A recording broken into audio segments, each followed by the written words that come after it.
dans ce village libanais situé à la frontière avec Israël. Cet homme marche sur les décombres de son ancienne maison, détruite par un bombardement israélien. Vous voyez cette région détruite par l'ennemi sioniste israélien? Eh bien, nous sommes déterminés à la reconstruire encore plus belle qu'elle ne l'était, et quelles que soient les critiques. Un peu plus loin, ce commerçant déplacé à cause des violences revient dans son magasin. Le bâtiment en face a subi un choc important qui a causé des dégâts considérables au magasin. Cela nous a conduit à quitter la zone et à fermer le supermarché pendant 2 mois. La conséquence des affrontements entre le Hezbollah et l'armée israélienne, devenu quotidien depuis le 7 octobre.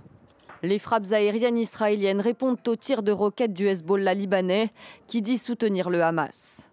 Le Hezbollah pro-iranien vise des positions militaires israéliennes et des localités proches de la frontière. Israël riposte par des bombardements sur le territoire libanais. Une catastrophe aussi pour le secteur agricole. Des dizaines de milliers d'oliviers ont été décimés dans les incendies causés par les tirs israéliens et des centaines d'hectares de terres agricoles et de forêts ont été dévastés. Depuis le 8 octobre, des villages libanais entiers ont été réduits en cendres. Plus de 91 000 habitants du sud du Liban ont été déplacés et plus de 340 personnes, dont au moins 50 civils, ont été tuées dans les frappes israéliennes.